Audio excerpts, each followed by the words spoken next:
There is a lot of discussion and a lot of talking points on what is going to become of the TVA by the time we get to the end of Loki. And a lot of these speculations and theories come from the fact that they said when they started to develop this series, they took a lot of inspirations from the Fantastic Four.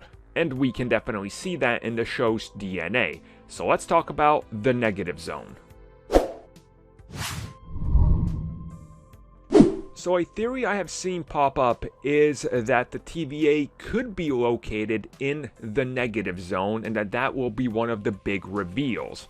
Now also, there is the theory that once the TVA is destroyed and once we get to the final moments of Loki, that we will see all of these timelines officially all over the place. Things are just going crazy. This is what's going to cause many more fractures in time, space, the quantum realm, and everything because nobody is now keeping any type of order. So what happens to the location where the TVA is at? Because it seems to be removed from time and space and they can just be anywhere they want. Again, it draws parallels to the Negative Zone. Now, a recent theory that's popped up is, what if they are setting up that the TVA will be destroyed and abandoned, but in its foundation and from its ashes will rise the Negative Zone prison?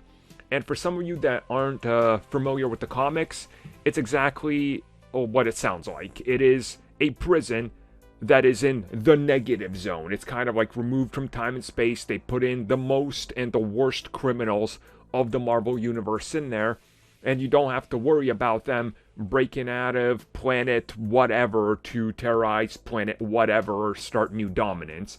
This is one of those locations in Marvel Comics that's there for the purposes of locking away powerful characters slash villains, just like the Cancerverse, for example. And I think there is something to this. Now, I don't personally think that there's anything to this theory that it becomes the location of the Negative Zone prison, but I do believe they could tie it in if they really wanted to. But I think they're just using concepts from the Fantastic Four, which they definitely are.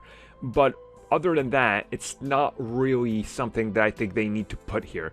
And if you really want the Negative Zone prison and the Negative Zone in the MCU, I think you wait a while longer. You let the Fantastic Four explore that. And you do that after Kang and the Quantum Realm has been fully explored and everything, because then the idea of buying into what it is a lot easier than having to also explain that on top of everything about the TVA in a Loki series. I think that makes sense, right?